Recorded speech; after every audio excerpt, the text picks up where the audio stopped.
بسم اللہ الرحمن الرحیم. تین چار اہم جو ہے موضوع پہ بات کرتے ہیں. ایک تو یہ ہے کہ وزیر اعظم اور فیلڈ مارشل جو ہے وہ تہران، ان کی آج وہ تہران پہنچے، اس کے بعد شہید علی خامنہئی کے لیے فاتح خوانی کی، اور اس کے بعد وزیر اعظم جو ہے وہ ترکی چلے گئے، اور وہ کہا جا رہا ہے کہ استنبول، اور پھر فیلڈ مارشل جو ہے وہ واپس پاکستان جو ہے وہ آ رہے ہیں. اس پہ ڈیٹیل سے بات کریں گے. اس کے ساتھ ساتھ جناب اہم ترین آپ کو پتا ہے، ایک تو آزاد کشمیر کی جو صورتحال ہے، عوامی ایکشن کمیٹی کی مزید کتنی گرفتاریاں ہیں، اور ایک طرف آئی پی پی کی لانچنگ ہے، اور تحریک انصاف کا جو ہے وہ الیکشن سے بائیکاٹ ہے، اور سب سے اہم کیس جو اس وقت چل رہا ہے وہ بھی آپ کے سامنے رکھتے ہیں کہ جناب اسحاق ڈار صاحب کا معاملہ جو ہے، یعنی ڈپٹی پرائم منسٹر ہیں اور وہ وزیر خارجہ بھی ہیں، ان کے جو رشتہ دار ہیں ان کے اوپر کس طرح کا، یعنی فیملی کے بہت کلوز ہوتا ہے نا، اس میں اب کیا چیزیں جا رہی ہیں جناب. محمد رضا ڈار صاحب جو ہیں وہ لاہور میں دو غیر ملکی خواتین کو وہ مرکزی ملزم کس طرح ہیں کہ انہوں نے ان خواتین کے ساتھ پہلے کس ملک میں میٹنگ کی، پھر ان کو اس ملک میں بلایا، ان کو انوائٹ کیا گیا. یہ ہمارے وزیر خارجہ اور ڈپٹی پرائم منسٹر کے رشتہ دار ہیں جو یہ کام کر رہے ہیں، اور پھر ان کو بلایا، اس کے بعد پھر ان کے ساتھ جو کچھ کیا وہ میں آپ کے سامنے رکھتا ہوں. پوری ڈیٹیل ہے جناب کہ رضا ڈار صاحب، پہلے تو آپ کو پتا ہے کہ کیسے گزشتہ جو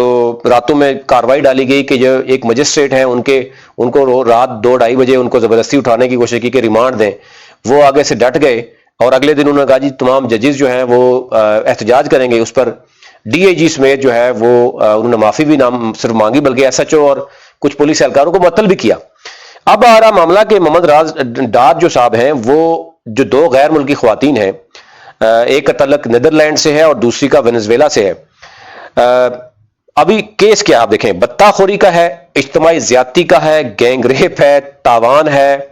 اور پھر یہ ہائی پروفائل جو ہے اس وقت کیس بن چکا ہے، کیونکہ اس میں اب آپ کو پتا ہے وینزویلا اور نیدرلینڈ تو نہیں چھوڑیں گے نا، یہ کوئی اور تو ملک نہیں ہے. اور اوپر سے وزیر خارجہ بھی ہیں موصوف ڈار صاحب. اب ڈار صاحب کی فیملی کا کیس ہے، ڈار صاحب کا اپنا بندہ انوالو ہو گیا ہے. ہوا کیا ہے اور ڈار صاحب کا اس میں بچوں کا رول کیا ہے، وہ آپ اسی سے اندازہ کریں گے. مرکزی ملزم جناب، اور ان کا جو تعلق ہے، کہا جا رہا ہے کہ محمد رضا ڈار کو اس کا بنیادی یعنی پرائم سسپیکٹ یعنی یہ ہے کہ وہ پاکستان کے نائب وزیر اعظم اور وزیر خارجہ اسحاق ڈار کے قریبی رشتہ دار ہیں. اور اس میں جو انویسٹمنٹ تھی وہ کیسے تھی کہ جو خواتین ہیں ان کی ملاقات رضا ڈار صاحب سے جناب ہوتی ہے اکتوبر 2025 میں سنگاپور میں. اور آپ کو یاد ہوگا ایک بڑا سکینڈل آیا تھا جناب کہ کتنا ارب روپیہ جناب ڈار صاحب کی فیملی جو ہے وہ کرپٹو میں ہار گئی ہے، ان کے بیٹے اور ان کو کون کون انوالو تھا آپ کو یاد ہوگا. یہ اسی کیس کے ساتھ اس کو اگر منسلک کریں تو آپ کو پوری سٹوری سمجھ آ جائے گی. اب یہ کہا جا رہا ہے کہ سنگاپور میں ہوئی تھی، جہاں وہ ایک کرپٹو کرنسی وینچر میں پارٹنرز بنے تھے، یعنی ان خواتین کے ساتھ. رضا ڈار نے انہیں بزنس ویزے پر پاکستان آنے کی دعوت دی، اور یہ ساری یہ چیزیں اب جو ہے اسٹیبلش ہو چکی ہیں، جس کے بعد 29 جون کو یہ خواتین جو ہے وہ فائنلی لاہور پہنچی. اب ایف آئی آر کے مطابق تو آپ دیکھیں گے تو بڑا ڈیٹیل ہے اس میں کہ لاہور پہنچنے پر رضا ڈار نے انہیں اپنے دیگر اور ساتھیوں کے ساتھ ان کو ریسیو کیا. سمجھ رہے ہیں، ریسیو کرنے میں بھی یہ آگے ہیں. پھر خواتین کو مبین طور پر اٹھا کر لے گئے اور ایک گھر ڈی ایچ اے میں ان کو قید رکھا گیا. پھر اس کے بعد ان کے ساتھ زیادتی کی گئی. اب اس کے بعد ان سے یعنی اغوا برائے یعنی پیسہ بھی مانگا گیا. اب اس میں ڈیٹیل میں جائیں گے تو ہو سکتا ہے گیم اور بھی ہو. گیم پیچھے کیا ہو سکتی ہے، جو پہلے جو ڈار فیملی کے جو اربوں روپے ڈوبے تھے، تو یہ گیم کہیں اور بھی جا سکتی ہے. اینی ہو، ان خواتین نے یہ بھی کہا کہ ان کے ساتھ یہ بوس کے ساتھ بات کرے تھے، اور بوس کون سا ہے یہ نہیں پتا. تو اب بوس کا پتہ چلے گا تو پتہ چلے گا بوس کون سا ہے. پولیس اب تو یہ ہے کہ 4 ملزمان جناب، اس میں حسن رضا بھی ہیں، اسکندر خان بھی ہیں، ساجد خان بھی ہیں،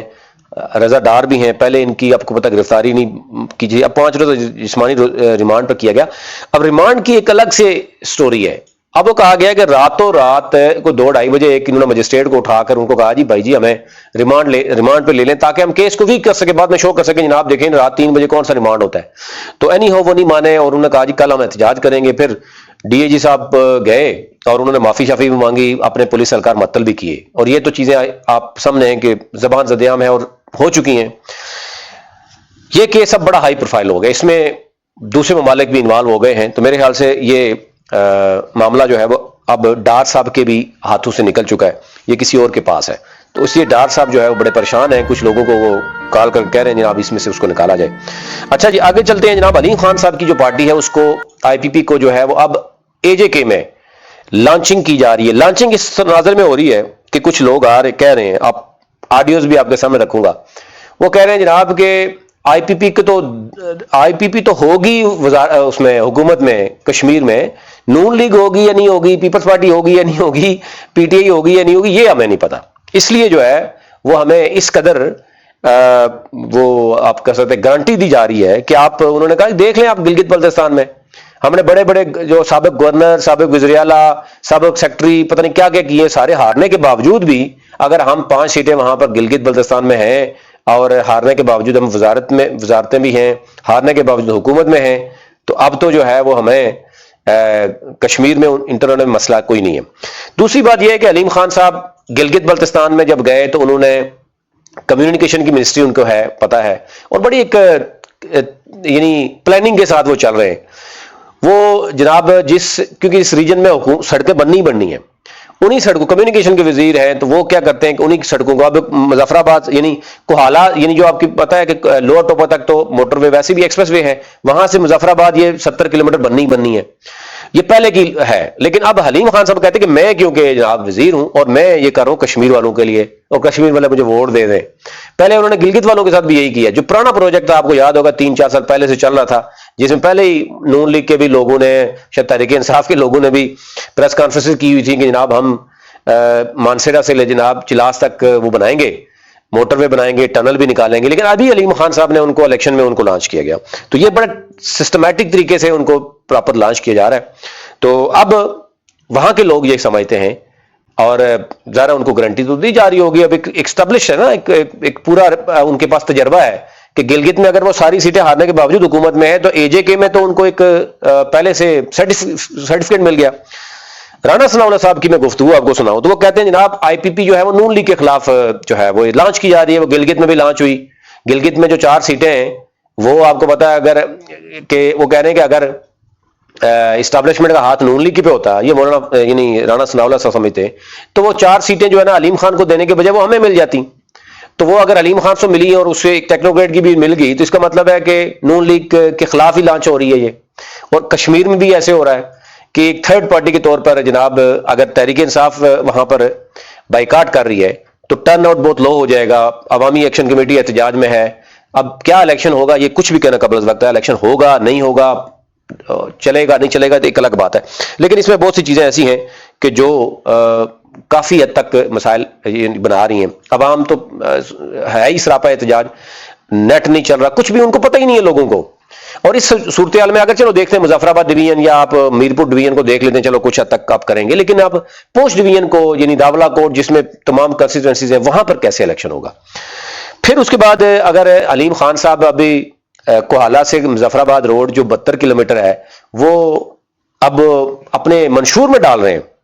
تو منشور بھی اس وقت صرف کلیئر ہے تو وہ علیم خان صاحب کی پارٹی کا منشور کلیئر ہے، ابھی جو پرچم ڈالے جا رہے ہیں لوگوں کے گلے میں وہ علیم خان صاحب کی پارٹی کی طرف سے، پیپلز پارٹی والے بھی ناراض ادھر جا رہے ہیں، نون والے بھی جا رہے ہیں، تحریک انصاف نے اعلان ہی وہ کر دیا کہ جناب ہم تو الیکشن ہی نہیں لڑیں گے، ظاہر ان کے جو آزاد ہیں یا وہ جن کو شوق ہے الیکشن لڑنے کا وہ بھی آئی پی پی میں آ سکتے ہیں، تو ایک بڑی لمبی لسٹ ہے آئی پی پی کی، وہ میں آپ سے شیئر کروں گا، فی الحال اتنا ہی ہے، بہت لمبا ہو جائے گا معاملہ، تو یہ 3 سٹوریز آپ تک رکھنی تھی۔